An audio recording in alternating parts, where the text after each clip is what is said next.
Hello, my name is Kay Grampich, short for Kasumbrerong Grammar and Speech, and obviously, as my name speaks, I'll be giving you tips about grammar and speech out of Mr. Dictionary's given senses. Yada yada, yada.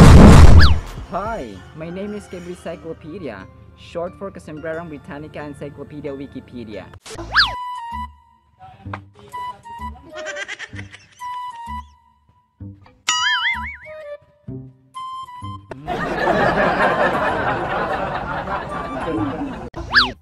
Eat and eat of santol or cotton. Our vocabulary term is lackluster. Lackluster. Santol, pamor, toto. Ha? Nakalimutan mo ng libro. Ang lackluster, mga sombreros, ay adjective. Ito yung paglalarawan sa isang bagay or pangyayari or event na walang ka-energy. Hindi interesting, hindi exciting, mga sombreros. Ang mga possible synonyms po natin dito ay dull, drab, lifeless, etc. At pag ginamit naman sentence ay let it fly, Mr. Dictionary. Christopher blamed Toto by his lackluster performance during the election campaign. Lackluster. By can be used as an adverb or a preposition followed by a noun. For example, the building was destroyed by fire. By followed by a noun, fire. Or an adverb without following a noun on it. For example, as time went by, things improved. Yada yada. Christopher. Do you know Christopher Columbus? Si Christopher Columbus, mga sombreros, ay isang great explorer or manlalayag.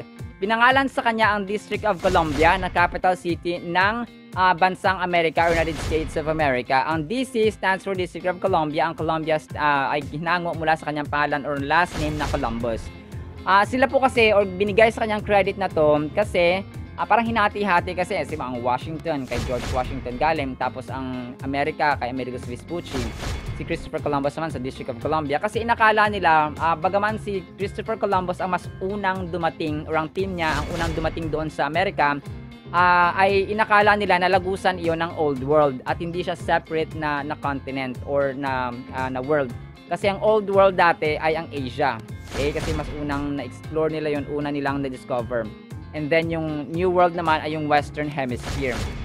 Pero sina Amerigo Vespucci kasi ang pinakaunang nag-set or nag-set ng record na hindi siya part ng Old World, no? Isa siyang panibagong continent or panibagong mundo or New World. Ito mga sombreros nung namatay si, 'di ba manlalayag siya nung nag-travel siya sa buong mundo si Christopher Columbus. Nung mamatay siya, nilibing siya sa Valladolid sa Spain. Tapos 3 years later ay nilipat siya sa Sevilla.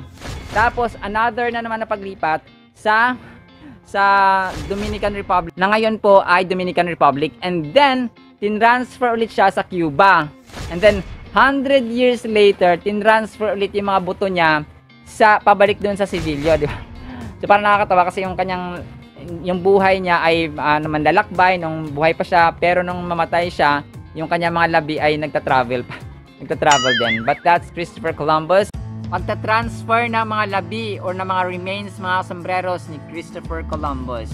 Basahin natin about remains po tayo. Exodus 13:19. Ang mga buto ni Jose ay dinala ni Moises sa kanilang pag-alis bilang pagtupad sa kahilingan nito. Kasi hiniling ni Joseph or ni Jose na yung kanyang buto pag namatay siya ay dadalhin nila sa kung saan ito dapat dalhin. Ang sinabi noon ni Jose, "Siyak na ililigtas kayo ni Yahweh. Pag alis ninyo rito, dalhin ninyo ang aking mga buto."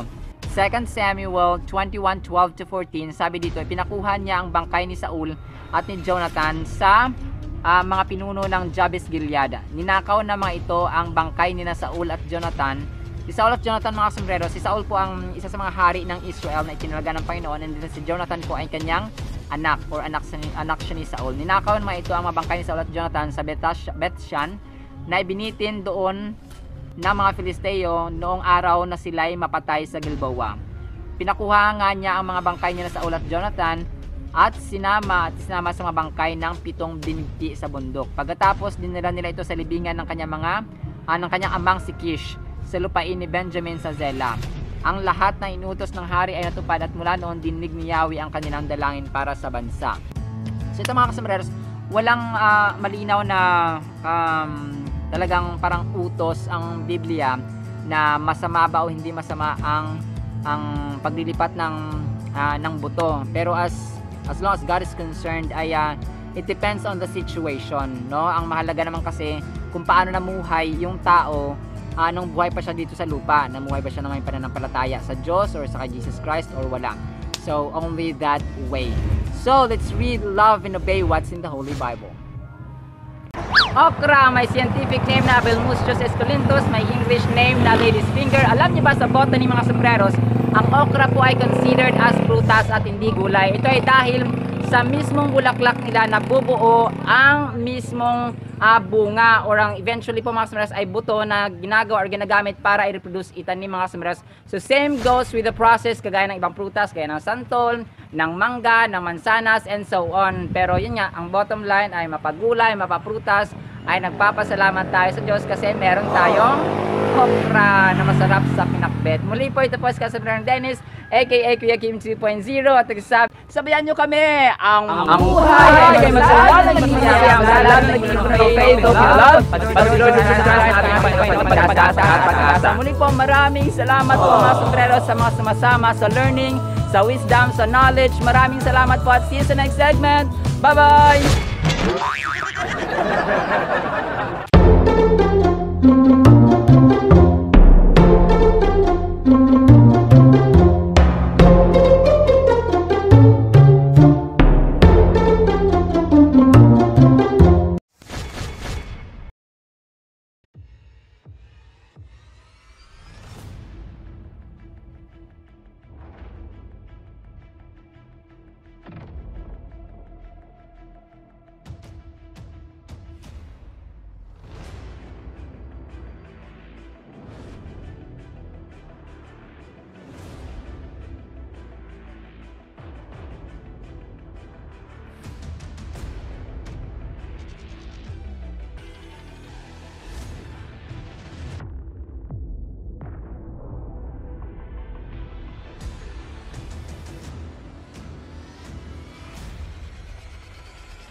Hello, my name is Kay Grampich, short for Kasumbrerang Grammar and Speech, and obviously as my name speaks, I'll be giving you tips about grammar and speech out of Mr. Dictionary's given senses. Yada yada, yada. Hi, my name is Kay Encyclopedia, short for Kasumbrerang Britannica Encyclopedia Wikipedia.